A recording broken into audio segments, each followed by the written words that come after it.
Hello and welcome everyone to another update video here on this channel about Bitcoin, Ethereum, QNT and also the ADA price. And I will of course give you all the updates and price targets which I'm following here on the charts. So stick with me until the very end and stay tuned.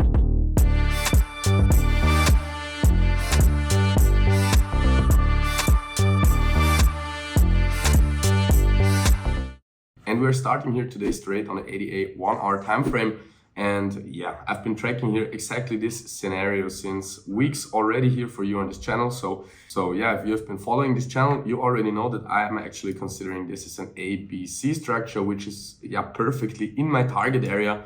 And this is actually the region where I expect a bounce towards the upside in this third wave towards the upside, because as you probably know, I'm counting this as a wave 1 all the time, so this should be a wave 2 in my opinion, and we should get another bounce here towards the upside in a third wave, or at least in a C wave, in the more bearish scenario. But yeah, actually I'm preferring the bullish scenario, where we are seeing actually a huge bounce from here in the region of around about 60 US cents. That's why I'm actually in an ADA long position. I'm actually in this position since a few days already. I opened this trade when we entered here in this target area, and I'm of course still in it. What would happen if we're seeing another lower low here, which is still possible? I think it would not actually damage the overall scenario, because if we're looking here at the Fib retracement levels from the bottom to the top of this first wave, of course not of the top of the B wave, but if we're looking at it like that, technically we can come down here actually until the 27.5 US cent level. But I don't consider it as too likely when I'm looking here at the C wave, because technically for a 2 wave, we can come down also a little bit lower. If we're looking at the C wave itself, for me personally, it looks quite finished. Or maybe the next low will finish this downwards movement, in my opinion, because a five wave move can already be counted, so it technically has done everything which it needed to do. We already came down in my target area, which was also a requirement for the downwards move, which we also fulfilled. We didn't make a nice 5 wave move up there, so that's why it's still possible that we have to count this as a 4th wave, coming down now in a 5th wave to another lower low and moving up from there. But if we are holding it, it would most likely be a 1, then a 2, and from there the 3, because this can be counted as an A, B, C structure with an overshooting B wave, which is technically actually bullish.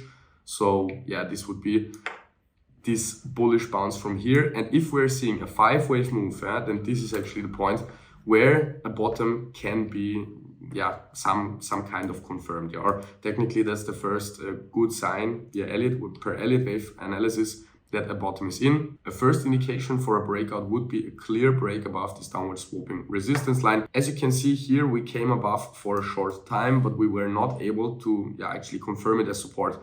I told you we need to break above it, retest it as support, and then of course continue to the upside. That would be the bullish case. In this case, we just faked out and came down to the channel again. I think technically a breakout towards the upside is possible any second or any hour, but a lower low is as well possible any second. So I don't focus on the smaller time frames too much.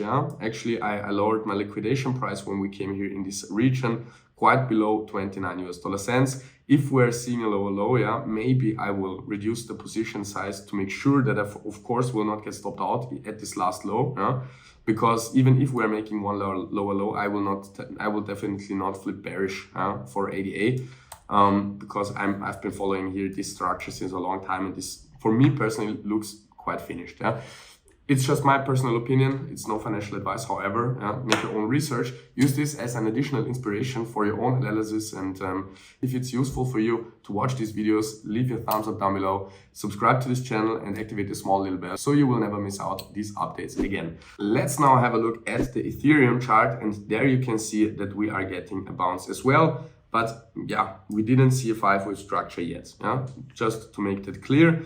There is absolutely no way how we can confirm a bottom at this stage, but technically it's of course possible, or it's not only possible. In my opinion, I told you already when we were down there in my video 2 days ago that I expect a bounce from here.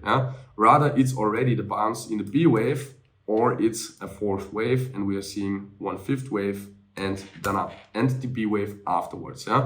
I told you already it's technically also possible that this all in all was already the ABC structure, but that's not my preferred option. Yeah, it was time-wise too short, so I consider it as an A wave. There should be a B and a C wave down in the target area again for ADA. Yeah, I think we have already completed the ABC structure, and it took us actually nearly 2 months to finish it. So that's why I don't consider it as too likely that Ethereum has already finished the ABC.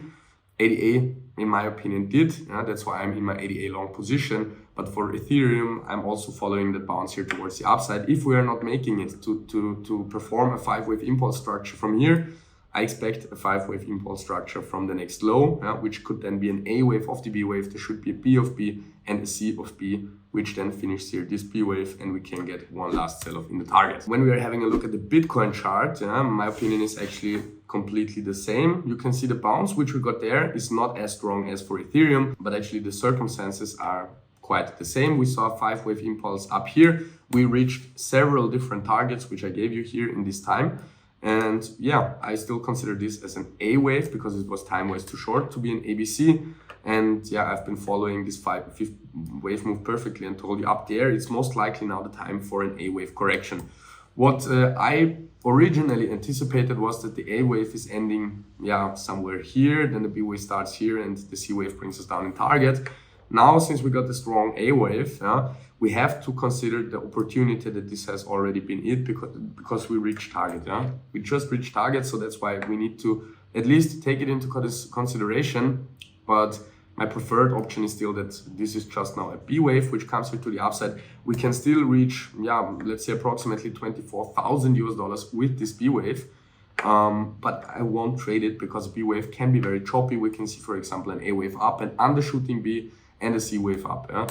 So that's why I don't like to trade B waves. But yeah, technically the most likely option would be just a normal ABC up to approximately $24,000 from here, and then a sell-off in a C wave, and from there a really strong bounce or recovery here to the upside. That's my personal view about Bitcoin. And let's now finally as well have a look at the QNT chart.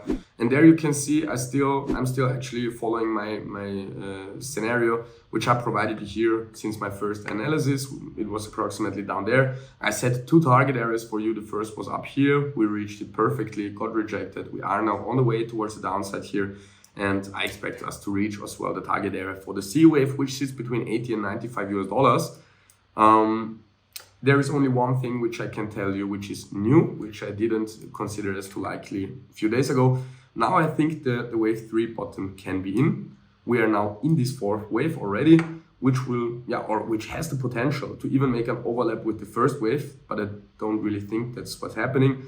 So that's why I think the B wave, the 4th wave is bringing us somewhere here, in the region slightly below 132 US dollars. Minimum target would be above the high of the A wave, so above $123, below $132, somewhere here should sit the wave 4 target in my opinion, and then one last sell-off in the 5th wave of the C wave of the wave 2, which will then bring us to our target, and from there I expect a strong bounce towards the upside. If this is happening, I will of course enter strong long positions down there. I will buy some QNT from a long-term holding portfolio. And yeah, I consider this then as a great risk-reward ratio because we can place tight stop losses. In comparison to that, we have very large rewards. Thank you very much for watching, guys. If this information was useful for you, smash up the like button, leave your thumbs up down below the video, subscribe to this channel, and also activate the small little bell so you will never miss out on this content again. Thank you very much for watching, guys. Thank you very much for your support, and I hope we will see each other in the next video here on this channel. Ciao, ciao.